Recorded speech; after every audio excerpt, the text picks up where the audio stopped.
ਇਸ ਪ੍ਰੋਗਰਾਮ ਦੇ ਵਿੱਚ ਅਸੀਂ ਜਿਹੜੇ ਯੰਗਸਟਰਸ ਨੇ, ਯੂਥ ਹੈ ਇੰਡੀਜਨਸ ਨੇਸ਼ਨਸ ਦਾ, ਉਹਨਾਂ ਨਾਲ ਵੀ ਅਸੀਂ ਗੱਲਬਾਤ ਕਰ ਰਹੇ ਹਾਂ। ਅੱਜ ਵੀ ਇਸੇ ਤਰੀਕੇ ਦੇ ਨਾਲ ਜਿਹੜਾ ਇਹ ਯੂਥ ਹੈ ਉਹਨਾਂ ਦੇ ਨਾਲ ਗੱਲਬਾਤ ਹੋਏਗੀ। ਪਰ ਉਸ ਤੋਂ ਪਹਿਲਾਂ ਮੈਂ ਦੱਸ ਦਿਆਂ ਕਿ I would like to say that we are on the traditional territory of Twasan First Nation. ਸੋ ਔਰ ਮੈਂ ਸਮੀਰ ਕੌਸ਼ਲ ਹਾਂ, ਔਰ ਅੱਜ ਜਿਹੜੀ ਸਾਡੀ ਗੱਲਬਾਤ ਹੋਏਗੀ ਉਹ ਨਿਓਮੀ ਕੈਨੇਡੀ ਔਰ ਬ੍ਰਿਆਨਾ ਲਿਓਨ ਦੇ ਨਾਲ ਹੋਏਗੀ। ਇਹ ਇਹਨਾਂ ਦੇ ਕੈਨੇਡੀਅਨ ਨਾਮ ਨੇ ਔਰ indigenous youth for Fraser region aboriginal friendship centre association, FRAFCA ਜਿਹਨੂੰ ਸ਼ਾਰਟ ਸ਼ਬਦਾਂ 'ਚ ਕਿਹਾ ਜਾਂਦਾ FRA FCA, ਉਹਦੇ ਨਾਲ ਜੁੜੇ ਹੋਏ ਨੇ। ਇਹਨਾਂ ਦੇ ਨਾਲ ਅੱਜ ਬਹੁਤ ਸਾਰੀਆਂ ਜਾਣਕਾਰੀਆਂ ਅਸੀਂ ਲਾਂਗੇ। ਬਹੁਤ ਬਹੁਤ ਸਵਾਗਤ ਕਰਦੇ ਹਾਂ। I really welcome Naomi and Brianna. Thank you so much for being with us. Thank you for inviting us. Naomi, first of all, I want you to introduce yourself and your tribe as well. My name is Naomi Kennedy. I am Deketh from the Stilatin First Nations. And what about you, Brianna?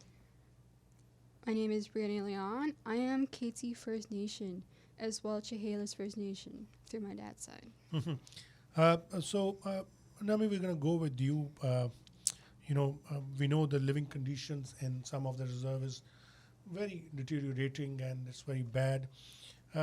First of all, we would like to know what these reserves are. Reserves are pieces of land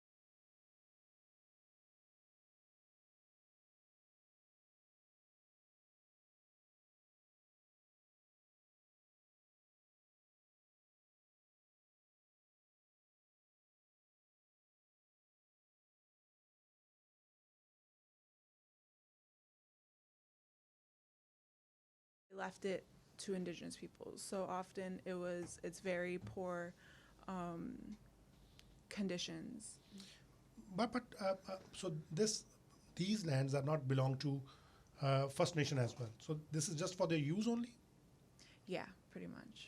And what are the issues that Indigenous people are facing or dealing on these reserves? If you want to jump as well. So overcrowding is commonly found with in these communities. You could find like family of 5 or even more sharing a house that's only meant for 2 to 3 people, and it's commonly found to have like 5 people sharing one room. So it's a very uncomfortable living condition. And it's also unsafe because another housing issue is mold, and mold has a very harsh impact on a person's health. It could cause allergic reactions, constantly having runny noses, sneezing, itchy, watery eyes, even skin rashes, and in the long term, it can cause issues with your breathing, having a shortness of breath. Yeah, we can understand the medical conditions can be more deteriorated, but what about the basic amenities? Are they getting clean water to drink? Do they have sanitation, proper sanitation? Unclean water is a major issue for communities, especially for the remote ones, due to not having easy access, and that the fact they lack major support from the government. Because another thing mainly for remote communities is the fact that they have high food prices, and as well not having easy access to health resources. I've heard people that they need to drive 3 or more hours to the nearest walk-in clinic or hospital, as well not receiving adequate education. So there are numerous Indigenous communities that have faced an absolute challenge to seek for help and support. What about the kids? Those who are living over there, are they getting full access to the education? Schools on reserves are funded by the government instead of provinces, and with that, they're getting a considerably less amount of funding than public schools get. So a lot of instances, schools don't have proper resources like libraries or science labs. So it doesn't give the children the ability to get the best education that they could get. So, but have you find any kind of improvement in these conditions, or they're still same from past couple of decades or years? So more about the water advisory, which a lot of communities are put under, and water advisories are public health advice are ordered or directed by the government or even other health authorities to the consumers, which are the indigenous people in the communities, to not drink the water or do anything with it until they need to boil it. But also, some communities, the water is that bad where they can't pure it through boiling it. Because a lot of communities rely on bottled water, and that means they need to fly in the bottled water, which can be quite expensive for. So that means they don't have drinking water. I mean, Yeah, it's in not simple drinkable. language, if we say, so they are not provided with the clean drinking water. That's what you mean? Yes, and in 2015, it was stated that 126 indigenous communities were put under water advisories. 126. 126. Yeah, and also in 2015, the government stated that I've made a commitment that they will resolve these issues by March of 2021. Now it's July 2021, and there's about, I believe, 30 communities who still are under water advisories. And what about how was the conditions during COVID-19, the peak time? If you have any information. I know that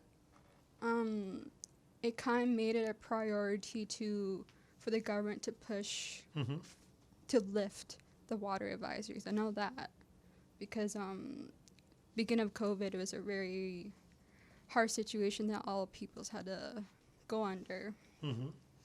So the government decided to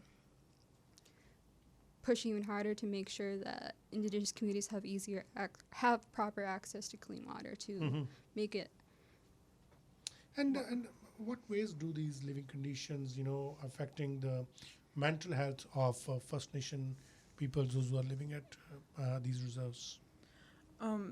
First off, there's the health conditions that, especially clean water, has effect on Indigenous people's lives.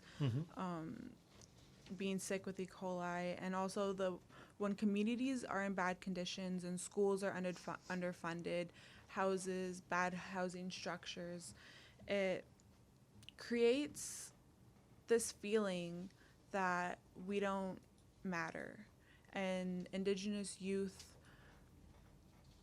feel like they don't matter enough to have these basic living conditions, and that contributes to a high suicide rate in some communities. And who is creating this feeling that nobody in First Nation matters? The government, with not giving proper funding for these communities to fix these housing situations. But when government is saying that they are doing so many things for reconciliation, how you see that? It's definitely a process, and I understand that reconciliation will take a very long time. But going off of our history, there has been a lot of words but little action. So I'm really hoping that moving forward that we will see more action. We heard a terminology called Shannon's dream. What is Shannon's dream? So Shannon, she was 15 years old, and she was fighting for proper schools. Her community had a situation where I believe that her school was shut down due to some bad conditions. So she was a young activist. She was a youth who wanted to use her voice to convince the government to give proper education to students on reserve. Sadly, she passed away when she was only 15 years old in 2010 in a car accident on her way to a school far from her reserve. But her dream lives on, and it's called Shannon's Dream if you want to look it up on Google. But in 2014, her school was rebuilt. So there was a lot of good that came from her work in advocating for clean and healthy schools. So how the other young girls living up to that dream? like you and certain other girls. Sorry, can you repeat the question? So how you are, connecting yourself with that dream as a youngster, as a teenager, or as a next generation of Indigenous peoples? For myself, I didn't go to school on my reserve. For my reserve, we have a head start. We don't have an elementary school or high school. That's in the town next to where our reserve is. So my reserve is like very, very small. So we don't have that school. So I fortunately didn't have to experience the poor conditions of schools like that. What about you, Brianna? What was the question again? Have you gone through this experience? No, I haven't.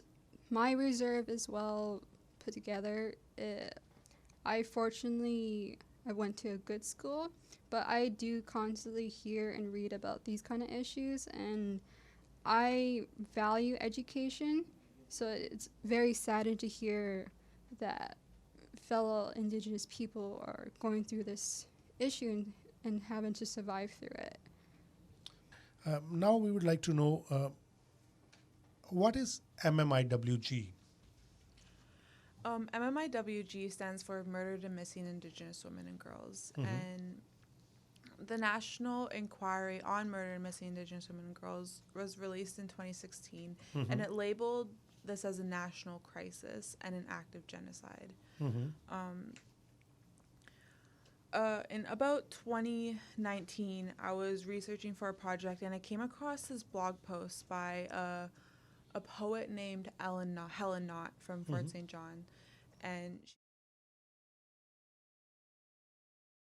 grandmother and niece visited an exhibit called Walking with Our Sisters, and what that exhibit was over 1,700 moccasin vamps, which are part of a moccasin, and each one of them represented an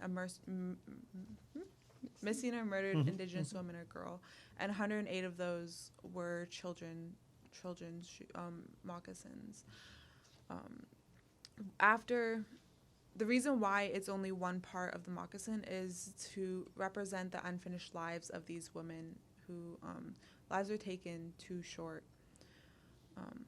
After the grandmother and niece walked through that exhibit, the girl, who's only about 8 or 10 years old, looks up to her grandmother and says, "If I ever go missing, can you bead me a pair with bear paws on them?" And this is just one example of how Indigenous women have to fear for their lives, because this is such a real experience where we don't feel like our lives are worth being protected. And this isn't something an 8-year-old girl should be feeling in any circumstance. Is there any official number released by government? How many girls or women have been murdered or missing till now? We saw a few different numbers, but I haven't seen a very specific number to encompass it all. Brianna, if you can shed some light on Highway of Tears. What is Highway of Tears? So Highway Tears is a 723-kilometer highway that goes from Prince Rupert to Prince George, which is practically almost across British Columbia. This highway is actually part of the national crisis, MMIWG, and there are several Indigenous communities that are along this dangerous highway. There's approximately at least 18 women known of that have gone missing on this highway, starting at 14 years old to 30, I believe, of the ages of the women, and it dates back to the 1980s. And how this is affecting the First Nation youngsters especially? It's one, as we mentioned before, the poor housing or not housing, schooling. One thing that our youth and women have to do is travel for school. So one of the reasons why women are on these highways is because they are traveling to get to a basic necessity. They're traveling to go to a grocery store, to get to work, and sometimes they don't have the ability to have effective transportation. If they rely on car sharing or catching a ride with a friend, they're not always available. So some of these women resort to hitchhiking, and this leads to unfortunate circumstances. What are some other contributing factors that led to the majority of these young Indigenous women on the highway in the first place? And have you gone through any experience of racism in this urban land as well? Like I said, a big factor is hitchhiking for women along these highways. Also, another big factor is Indigenous women want to escape the harsh lifestyle of being in remote communities or experiencing lateral violence within communities. As for experiencing racism, do you mean here in the city? In the cities. I've experienced a couple things in schools and microaggressions within friend groups. A big part of it is being tokenized, so the token Indian being pointed out in class. I was taking a First Nations class in high school, and my teacher was asking a question, and a kid looked at me. He was like, "You're Native, right? What's the answer?" And was just trying to get me to answer everything. I'm like, I'm in this class the same as you. I'm learning at the same time as you are. Just because I'm Indigenous doesn't mean I know everything to do with Indigenous peoples. What is the Highway of Tears Symposium recommendation report? If you have any information on that. This report, Symposium Recommendation Report, was collectively created in 2006 by multiple nations along the Highway of Tears. So for a long time, there's a lack of attention to this highway for probably about 2 decades, up to a Caucasian woman who went missing. Then all of a sudden, there was attention from the news and media about this highway, all because of this missing Caucasian woman, which is very unfair because there were at least 9 by the time of Indigenous women who went missing on this highway. So this recommendation report provides recommendations that targets to prevent and readiness for the safety of Indigenous women, because it's come to a point where it's beyond the community's ability to make it a safe place for the women. So this report also spreads awareness and about the national crisis about MMIWG. Those are the recommendations? No. Do you want to? So what are those recommendations? Some of the recommendations that they made in the report is to provide recreational and social activity programs for Indigenous women along this highway in the communities, to implement more transit options so Indigenous women don't have to resort to hitchhiking for travel, setting up better cell service along the highway so there's not as many dead zones, and they're able to contact their families when they're along this highway. An annual awareness and prevention campaign to be delivered to every elementary school, high school, college, and university around the Highway of Tears. To have direct delivery of health and social services to communities, along with providing qualified Indigenous mental health therapists, grief counselors, critical incident stress counselors, and other counselors to help support these women. And how many of these recommendations have been fulfilled? And are you, satisfied with these recommendations, or do you think there's a much more needed to be worked on? Well, 2 out of 3 recommendations have been fulfilled, and these 2 are probably what the communities were trying to push the strongest, and one of them is transit routes.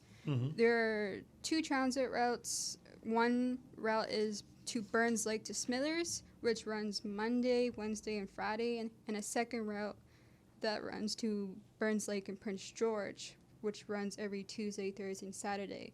But these two routes only cover 379 kilometers, which is just over half of 724. And a second recommendation that has been fulfilled was cellular service. April of this year, it was stated that they will provide complete cellular service that will cover the whole highway, which will allow for future women who are on this highway to actually contact their family to reassure them that they are safe. But as a youngster, what are your expectations from the government in this regard? My expectation is to have those 33 recommendations to be filled, not just 2 of them. And another issue that Indigenous families face is RCMP not putting their full resources to finding these women, and the systematic racism that exists in these systems where when an Indigenous woman is reported missing, they swipe it off as, oh, they're just a runaway. They have a past of running away, so they're probably just with a friend.